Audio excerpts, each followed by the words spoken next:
Hello friends, welcome to the new episode of my channel. আমি অর্থ। এখন আমরা এই ভিডিওর মধ্যে একটা টিজার এবং একটা ট্রেলার নিয়ে কথা বলবো। টিজার হচ্ছে ডাবল স্মার্ট বলে যে ছবিটা আসতে চলেছে, যেটা পুরী জগন্নাথের ছবি, যাতে আমরা রাম পথিনেনিকে লিড চরিত্র প্লে করতে পারবো। স্মার্ট শঙ্কর বলে যে ছবিটা ছিল তার সিকুয়েল এটা, এবং তাদের সঞ্জয় দত্ত রয়েছে।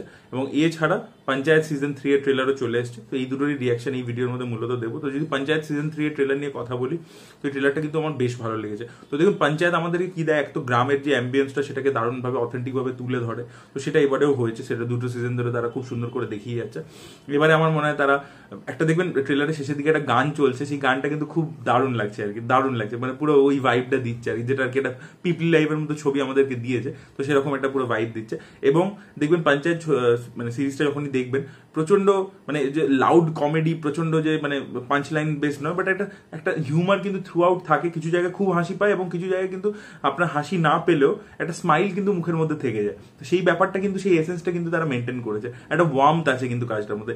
পঞ্চায়েতের সবচেয়ে বড় ইউএসপি হচ্ছে ওয়ার্মথ থাকে ক্যারেক্টার্স গুলোর মধ্যে, তাদের মধ্যে বন্ডিংটার মধ্যে। তো এবারে মূলত গল্পটা যেটার উপর ফোকাস করতে চলেছে সেটা হচ্ছে যে সবচেয়ে প্রথমে আমরা দেখতে পাচ্ছি যে অভিষেক যে ক্যারেক্টারটা, যেটা জিতু প্লে করে, সে আর কি রেজিগনেশন দিয়ে চলে গেছিল, বাট তাকে আবার কোনো কারণে ফেরত আসতে হয়েছে। এবার ফেরত আসার পর সে একটা দুবিধায় পড়ে গেছে, কারণ এখানে পঞ্চায়েত ইলেকশন হবে এবং আমরা দেখতে পাচ্ছি অপোনেন্টে দাঁড়িয়েছে। এবার কে জিতবে, ওইদিকে যে এমএলএ তার সাথে যে ঝামেলা ছিল, সেই ঝামেলার ব্যাপারটা চলে আসছে। তো সব ক্যারেক্টারগুলোকে দেখতে পাচ্ছি এবারে বেশি মানে ফোকাসটা আর কি এই ইলেকশনের উপর হতে চলেছে। তো দেখা যাক সেটার সাথে কিভাবে ডিল করে। এবং গ্রামের যে প্রবলেমসগুলো দেখুন পঞ্চায়েতের, এটা একটা খুব দারুণ যে গ্রামের মধ্যে যে অ্যাকচুয়াল যে প্রবলেমসগুলো হয়, সেই ইস্যুসগুলোই কিন্তু খুব সুন্দর করে তুলে ধরে। এবং তার সাথে কিছু ক্যারেক্টার্সদের খুব রিলেটেবল কিছু পার্সোনাল ইন্টারপার্সোনাল কনফ্লিক্টগুলোকেও কিন্তু খুব সুন্দর করে তুলে ধরে। তো সেটাও এখানে থাকতে চলেছে। এবং এখানে অভিষেকের প্রেমটার দিকেও হাইলাইট করা হবে, এবং সেটা খুব সুন্দর একটা ডায়লগও রয়েছে, যেটা খুব ভালো লেগেছে।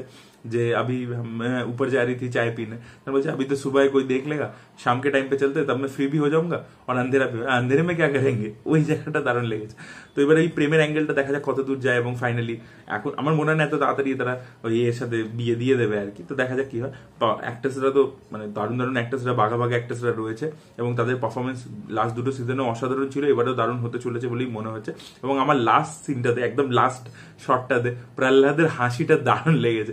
একটা গ্যাংস অফ ওয়াসেপুরে উনি অ্যাক্টিং করেছিলেন, এবং উনি ওখানে ওরকম টাইপের একটা হেসেছিলেন, এবং এখানেও সেরকম ভাবে একটা হাসেন, এবং সেটা দারুণ লাগে আর কি। তো ওভারঅল মিলে আমার ট্রেলারটা দারুণ লেগেছে। Really looking forward. এটা আমার মনে হয় মানে খুব অ্যান্টিসিপেটেড একটা সিরিজ, এবং এটা অ্যামাজন প্রাইমে একটা বড় সড়ো হিট এই সিরিজটার মাধ্যমে দিতে চলেছে। আপনাদের কি মতামত অবশ্যই জানাবে। এবার যদি ডাবল স্মার্টের টিজারের ব্যাপারে কথা বলতে, স্মার্ট শঙ্কর ছবিটা কিন্তু বক্স অফিসে হিট হয়েছিল, এবং তাই জন্য এটা যেহেতু ফ্র্যাঞ্চাইজ ভ্যালু আছে, সেই জন্য হিট হবে। এবং এটাকে বাজেটও তারা বাড়িয়েছে, সেটা কিন্তু ভিজুয়ালস থেকে পরিষ্কার হয়ে যাচ্ছে। এবং সঞ্জয় দত্তকেও নিয়ে এসছে, প্যান ইন্ডিয়া লেভেল একটা রিলিজ করছে। এবং সঞ্জয় দত্ত কিন্তু বারবার সাউথের ছবিতে ভিলেন প্লে করছে, এবং সেগুলো না কোথাও কি ওয়ান ডাইমেনশনাল হয়ে যাচ্ছে।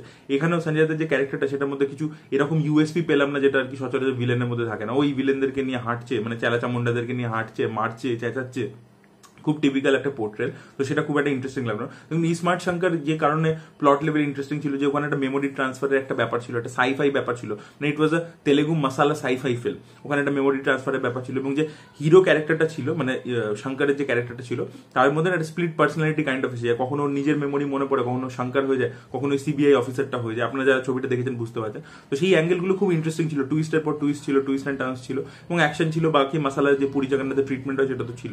এবার এখানে যে সায়েন্স ফিকশন যে ব্যাপারটা আছে, সেটা কিন্তু আমাদেরকে একেবারেও টিজারের মধ্যে দেখাইনি, যে এক্স্যাক্টলি সায়েন্স ফিকশনে কি ব্যাপারটা হতে চলেছে। জাস্ট আমাদেরকে র্যান্ডম কিছু অ্যাকশন সিনস দেখিয়েছে, সেটা দেখিয়েছে, এবং সেটাও যে প্রচন্ড বেশি ইমপ্রেসিভ সেটাও লাগছে না। আর বাকি কিন্তু মানে ওয়ার্ল্ড ক্যারেক্টার্স এবং কিছু অ্যাকশন সিনস এবং কিছু ডায়লগ দেখিয়েছে। এবার দেখুন ডায়লগগুলো কয়েক জায়গায় গালাগালি ইত্যাদি দিয়েছে, এবং পুরী জগন্নাথ কিন্তু এরকম নয় যে প্রথমবার করছে, বহু আগে থেকে পকড়ি ইত্যাদির সময় থেকেও কিন্তু তার ডায়লগস এর মধ্যে কিন্তু স্ল্যাং ইত্যাদি থাকে কিন্তু, ঠিক আছে। তখন তেলেগুতে থাকতো, এখন যেহেতু হিন্দিতে আসে। এবং পুরী জগন্নাথ যেহেতু রাম গোপাল বর্মার অ্যাসিস্ট্যান্ট ছিল, তাই জন্য গল্পগুলোকে এমন একটা জায়গাতে বেস করায় যে সেখানে কিছু ক্যারেক্টার হিন্দিতে কথা বলছে। এটা দেখুন পুরী জগন্নাথ বহুদিনই করে আসে, তো সেরকম একটা মিলিয়ে রেখেছে। বাট আমার ক্যারেক্টার্স গুলো না বড্ড বেশি ওভার দ্য টপ মনে হচ্ছে।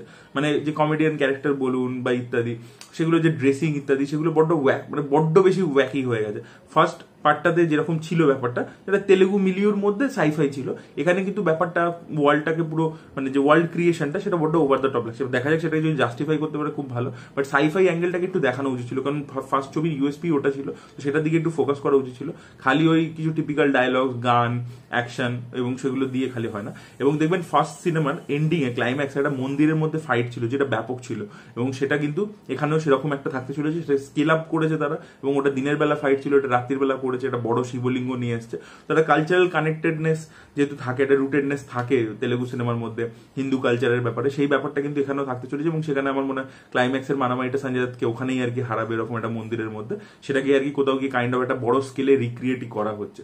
দেখা যাক ছবিটা কিরকম হয়, বাট ছবিটার ইউএসপিটা কি সেটা ভালো দেখালে আমার মনে হয় বেটার হতো একটুখানি ঝলক, আমি বলছি না পুরো গল্প।